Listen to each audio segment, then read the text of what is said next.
Right, Shalom, giving all praise, honor, and glory unto Yahweh, Bahashem Yahawashi, Bahashem Rakakwadash. Double honors to the elders and apostles of Great Millstone that rule well. Shalom to all you community pushing this word around the globe in faith and in truth and sincerity. As always, I'd like to begin by saying that we are the real Hebrew Israelites, the real Israelites, you so-called Negroes, Latinos, Hispanics, Native Americans, West Indians, West Africans, predominantly. However, you are going to get Israelites that do look like the other nations, because Israel has been scattered amongst all people throughout our various captivities. So therefore, we're going to look like all people. However, if your lineage by your forefathers goes back to Abraham, Isaac and Jacob, then you too are an Israelite, no matter what you may look like. Because as I always say, Book of Numbers chapter 1 verse 18 states that your nationality is determined by the lineage of your forefathers. Okay? So I'm going to do a bit of a different type of lesson today, because the Lord put a situation in my life, and I thought that He probably put me through the situation for a reason, and that reason might have been as an example of faith, because this little testimony is going to be a story about, you know, having faith in a dire situation. And when I was reflecting on this situation, I thought, you know what, maybe it'd be edifying if I did a lesson of this nature, of this type, on the situation that I just went through. Now, let me get a precept to preface what I'm going to say, because this is what kind of put the spirit on me to do a lesson, maybe do more lessons of this nature, seeing how the spirit flows. Let's see what we got here.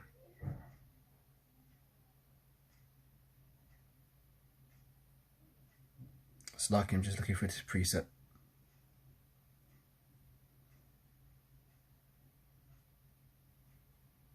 Yeah, Revelation 12 and 11 is what I'm going to start with to preface this little testimony story. So let's get Revelation chapter 12 and 11.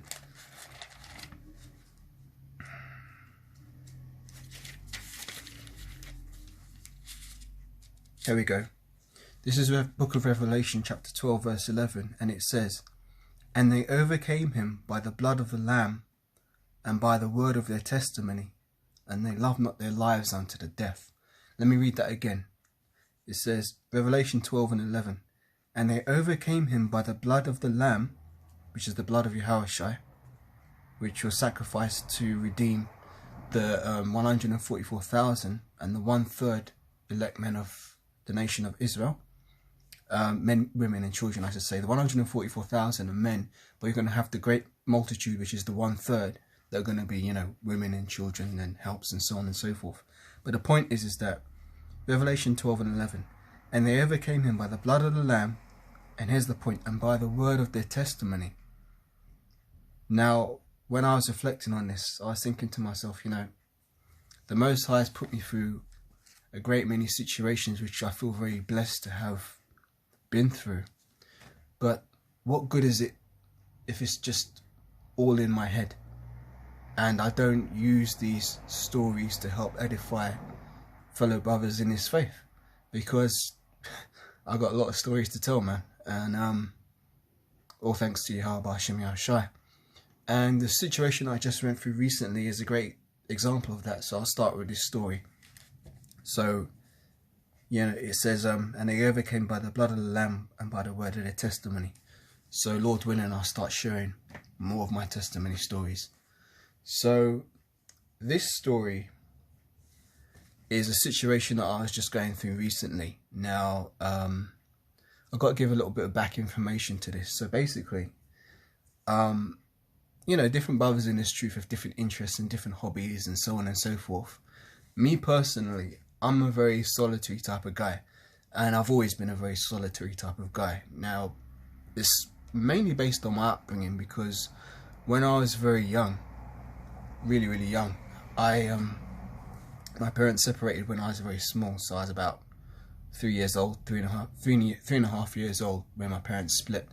And like most Jake, I ended up spending the majority of my early childhood being raised by my mother. And at the time, we were very poor, like most Jake, you know, broke, poor. And we didn't have very much. Like, we were living in very, you know, squalid conditions. We really didn't have very much at all. And at the time, I was very cognizant of what was going on because I've always been a deep thinker and I've always been very aware of things going on around me. Now, because we didn't have very much and we were really, really poor, I was never allowed to have friends over very much. Like, when you're young and you go to school, maybe you got friends and they'll be like, oh, can we come over to your house and play after school or something like that, as kids do. Well, in my case, I was never allowed to have friends over pretty much for the most of my early childhood until I was in my teens. I mean, there's once or twice that my mum actually allowed a friend to come over, but that was pretty much it. So, yeah, I was never allowed to have friends from school over. So I spent a lot of time by myself. I mean, I've got 2 older brothers, but even though I do have older brothers, I was, for the most part, by myself because my oldest brother, we have the same father but different mother. Now in the world, they would call that a half brother, but according to the scriptures, that's a full blood biological brother. Because let me get it, Numbers 1 and verse 18. I keep quoting it when I do my preface to the lesson. Here's a great example for me to get it. So this is the book of Numbers chapter 1 and verse 18, and it says, now let me start from 17 to preface it a bit. So this is Numbers 1:17. It says, and Moses and Aaron took these men, which are expressed by their names, and they assembled the congregation together on the first day of the 2nd month. Here's the point. And they declared their pedigrees after their families by the house of their fathers, according to the number of the names, from 20 years old and upwards by their polls. So that goes back to what I'm always saying, it really matters who your father is. Your mother doesn't matter, For example, let's say you have an Israelite father and an Edomite mother. By this world standards, they say, oh, you're mixed race or you're half caste or something like that. Well, no, you are what your father is. So if your father's an Israelite, you too are an Israelite. Even if you come out and you have more of the physical characteristics maybe of your mother who was an Edomite, you might look like an Edomite, but by your seed line, which is your nationality, you are a full-blood Israelite. Just as likewise, if you are 2 siblings and you've got the same father but different mothers, you two are full-blood brothers, But if you're, and this is something that happens a lot in Jake families, I've noticed this. If you've got 2 siblings which have the same mother but different fathers, well, they're 2 different houses, really. Now, they might still be Israelites. For example, you might have, let's say the mother got with a Judite man and they had a child, and then she got with another Benjamite man and had a child. Yeah, those children would still be Israelites, but they'd have different fathers. They're 2 different lines, but ultimately they're still Israelites. But it's just, the mother doesn't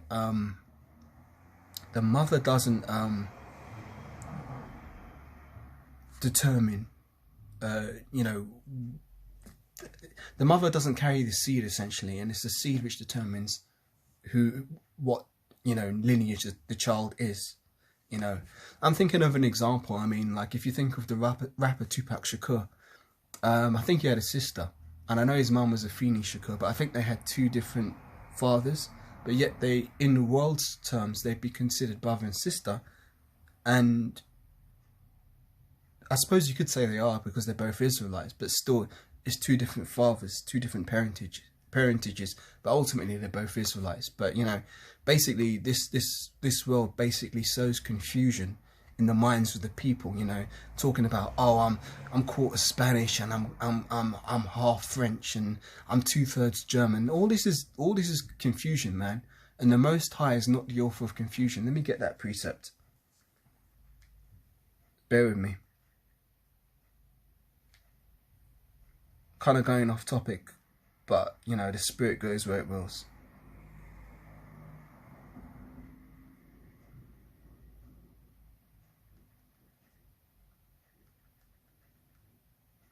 Everything makes sense when you look at it in light of the Holy Scriptures. So the precept I was looking for is 1 Corinthians 14 and 33.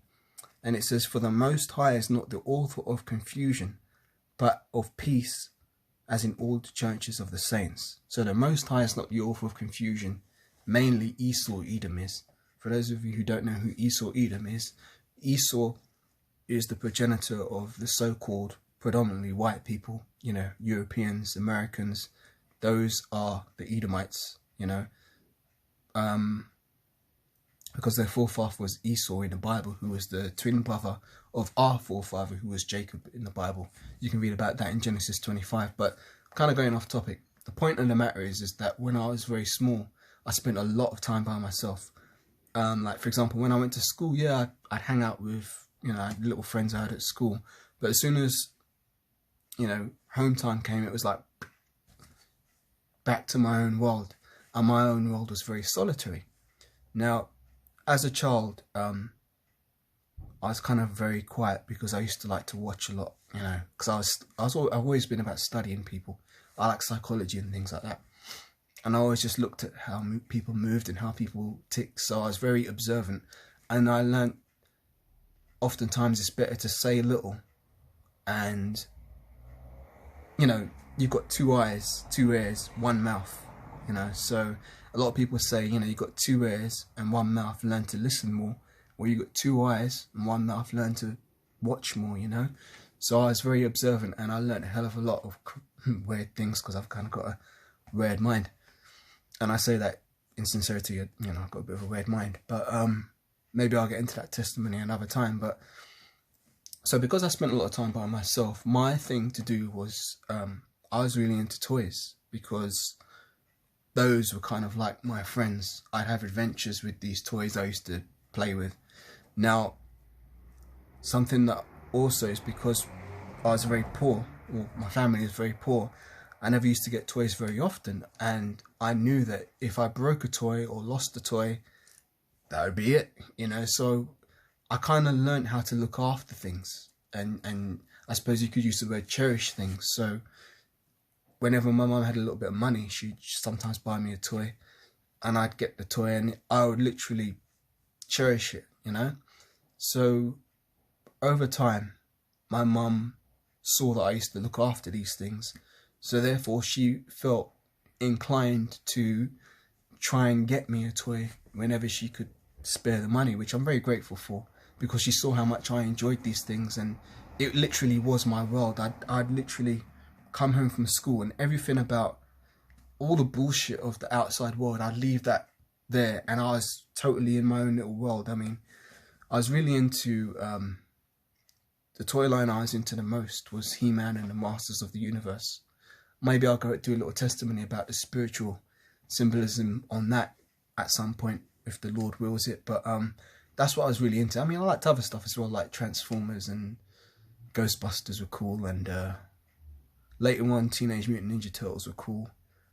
And my brother's really into G.I. Joe, so I got into a little bit of that too. But I was really into toys, basically, and I used to, you know, have crazy adventures with them. And another thing as well is that my mum's kind of like, she's got an eye for antiques, and she was always into like watching like shows on TV about, you know, Antiques Roadshow, or, you know, antique houses and things like that. She's always had an eye for fine things, even though we were pretty poor. My mum kind of likes to look at, you know, nice, elegant things, and she basically said to me, like, you know, you should look after these things, like these toys, because, you know, keep the packaging. Like, even though I used to open and play with them, she says, keep the packaging and look after them, because you never know, one day these things might actually be valuable. And, you know, when people say things to me and it's good counsel, it sticks in my head. So that always stuck in my head. I thought, you know what, man, maybe one day these will be valuable. Now, most other kids my age, they'd get a toy and they'd be like, "Rah!" and smashing it around, and like, after, you know, 2 days, they'd be bored of it, or the thing would be broken to pieces. I was never like that, man. I never used to, you know, I used to play very realistic games, like, you know, the toys couldn't fly if the character couldn't fly, or things like that. But, you know, I was kind of serious-minded about stuff, so I looked after a lot of the things I had. Now, it turns out that over the years, you know, going through my childhood, up to my teenage years, I gathered quite a pretty cool collection of toys. And when I got to my teenage years, like around sort of like when I started to get a bit more into video games, which is around, well, I was always into video games as well, but like I'd say when video games got really, really big, like around, you know, Mega Drive, Super Nintendo times, so that would have been about like 1990s, especially when Street Fighter 2 hit the arcades, because I was always in arcades as well playing games. I used to love that shit. That was my thing, you know, playing with toys and playing video games. That was me, man. And watching cool films and, you know, listening to cool music. A lot of cool stuff you do as a kid. But the point of the matter is that when I went into my teens, this was around the 90s, because I wasn't playing with the toys so much, my mum like decided to pack them all up and store them in the attic. So they got stored up there for a while, and all throughout my teens I was thinking, man, I kind of miss having these toys to, you know, I just kind of, for me it's kind of cool to just, you know, have a little toy and fill around with it and stuff, and just think that was kind of how I used to relax. So all throughout my teenage years I always used to think, you know, although my toys are stored in the attic, one day I'll get back into them, you know. They're put aside for now, but I'm never gonna give up being a toy collector, because that's what I was.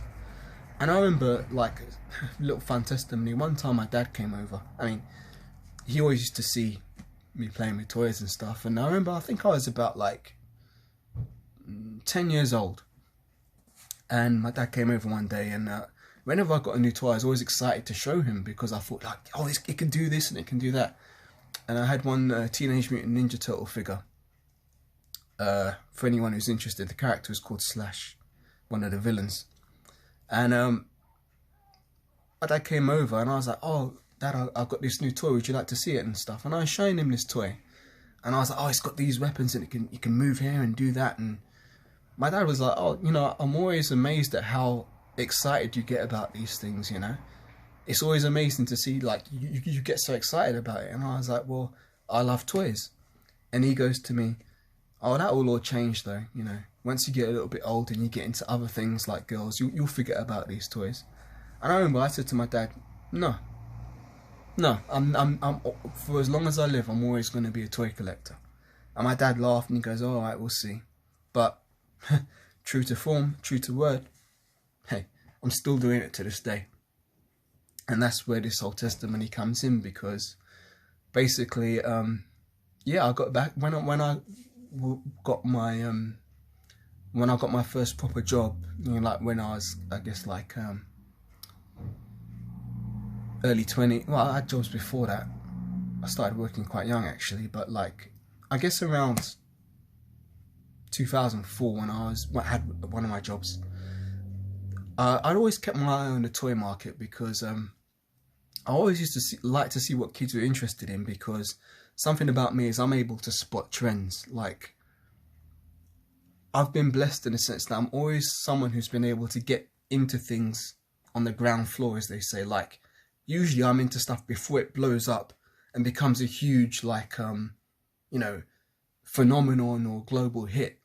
I'm usually able to spot things from a mile away and be like, hey, you know what, man, that looks kind of cool. So I've just always been like that. I kind of always had an eye for cool shit, to put it that way.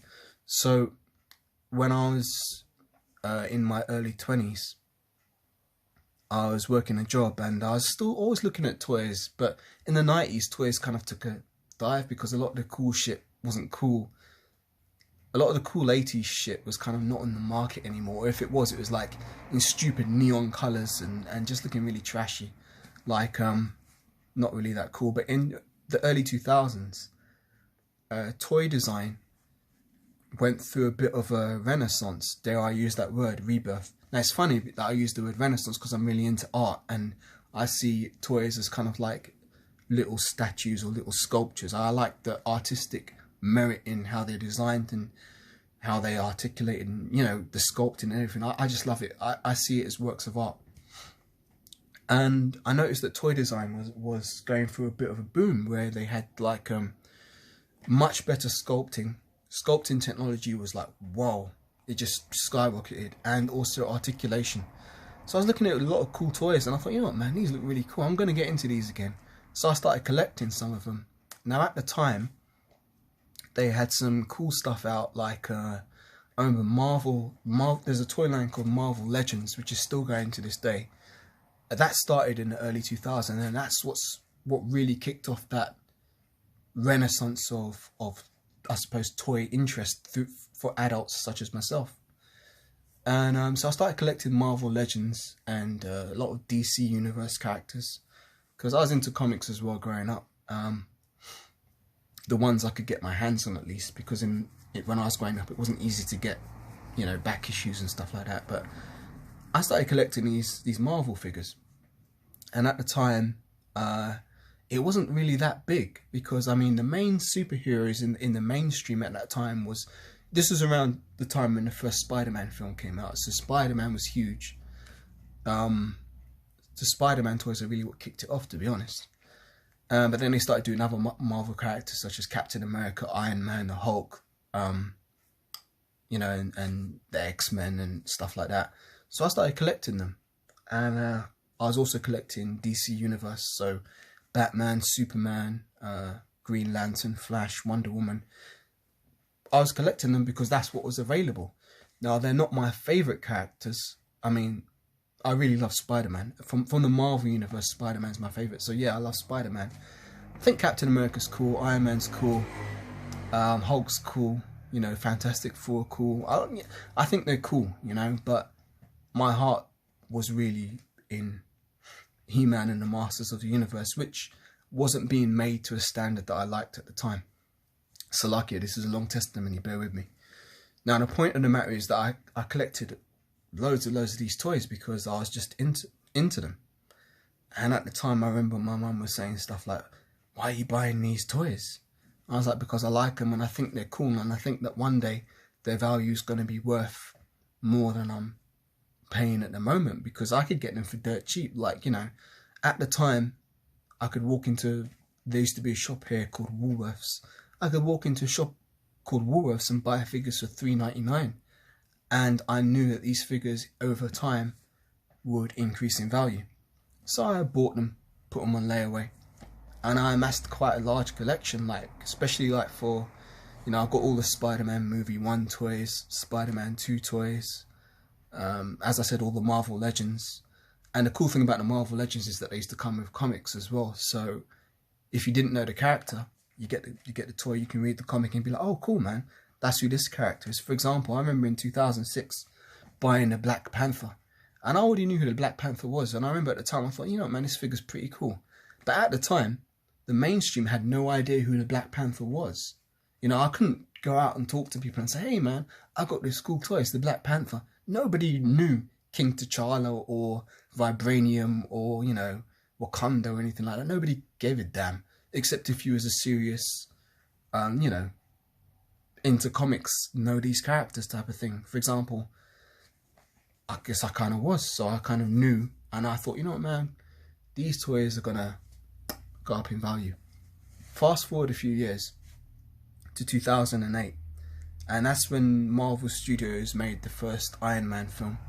And the funny thing is that I don't actually like the Marvel Studio films, because as someone who read the comics, it's the beautiful thing about comics, yeah, is when you read a comic, you read the speech bubbles.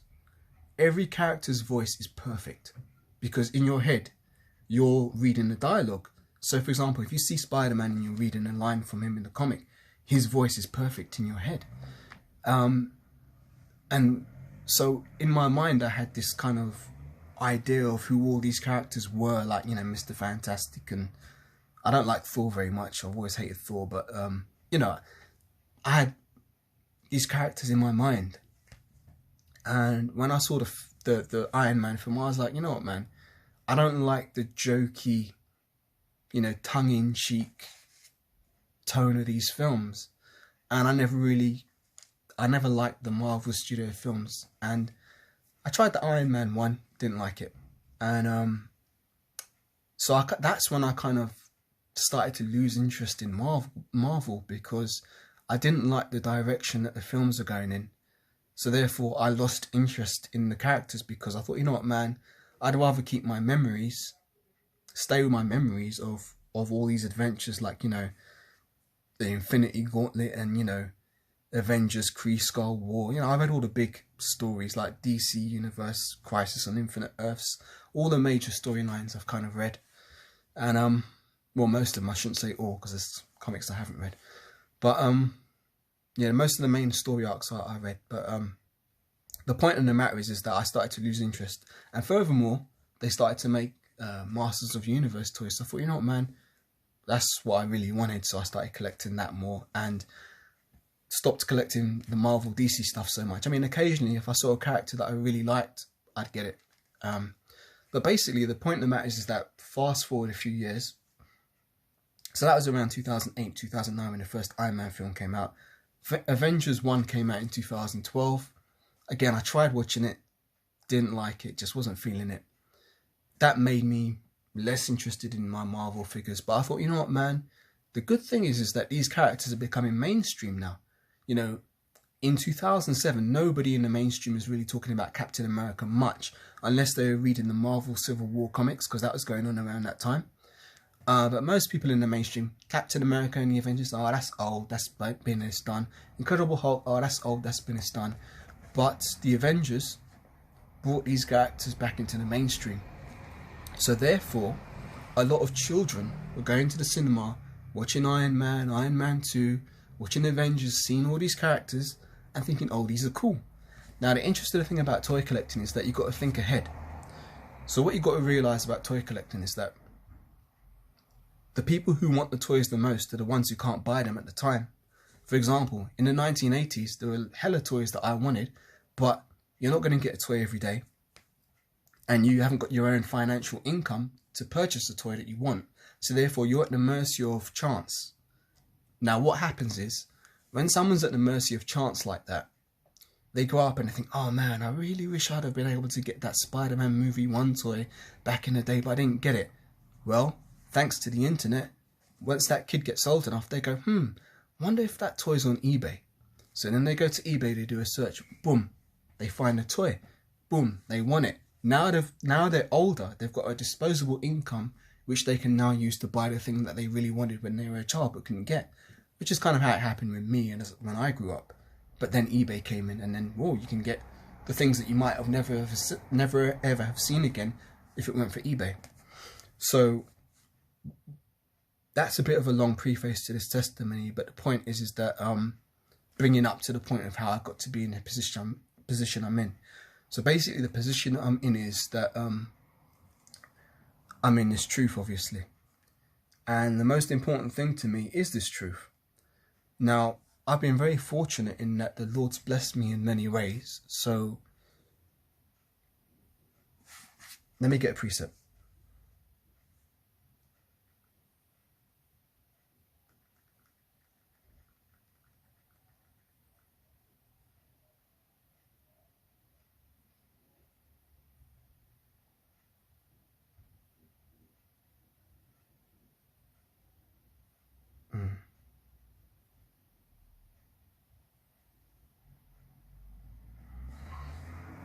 I can't find the one that I want.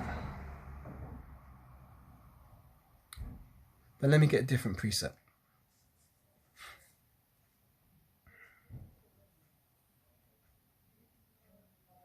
Bear with me a minute.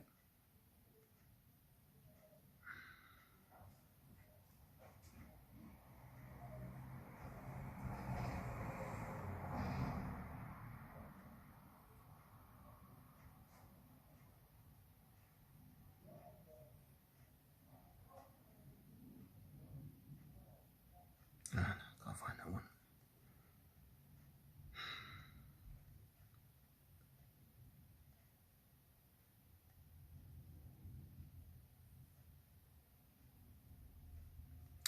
I'm going to have to look for this precept. Bear with me, Salakia.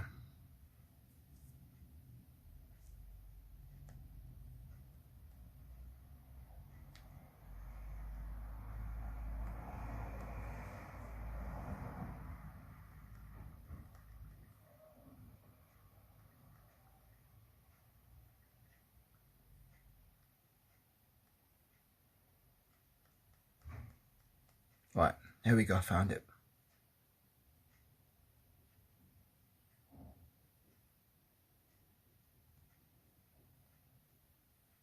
This is Matthew 6:20. It says, but lay not up, Matthew 6:19. Lay not up for yourself treasures upon earth, where moth and rust doth corrupt, and where thieves break through and steal. Yeah. So that scripture has always been in my mind, even when I was kind of in the world. I always knew that things here are temporary. Like, even when I was in the world before I knew this truth, I've never really trusted in riches because I grew up poor. And when you haven't got much, you learn how to get by with very little. But yet, with that being said, as life went on, the Most High blessed me to be able to collect lots of cool stuff, you know, collectible stuff. And so I had a lot of stuff, like a lot of cool stuff that people might think, whoa, shit, man, that's really cool, man, that's really valuable or whatever. But to me, it's like, yeah, it's cool, but this isn't going to deliver me in the day of wrath, you know. So I want to give another brief precept, get some more scriptures than me talking.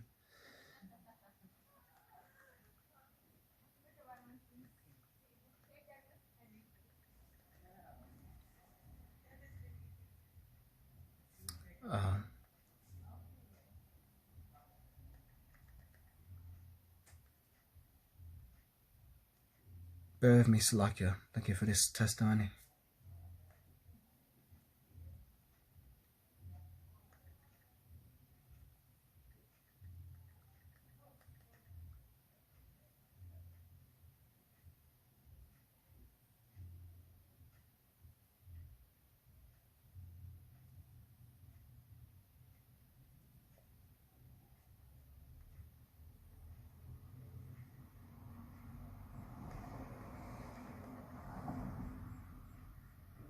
Salakia, I'm just looking for it here.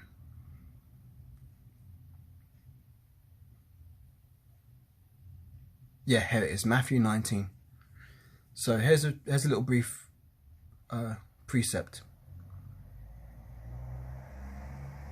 Matthew 19:16, and it says, and behold, one came and said unto him, Good master, what thing shall I do that I may have eternal life? And he said unto him, this is Yahushua speaking now, he says, why callest thou me good? There is none good but one, that is the Most High. But if thou wilt enter into life, keep the commandments. And he saith unto him, which?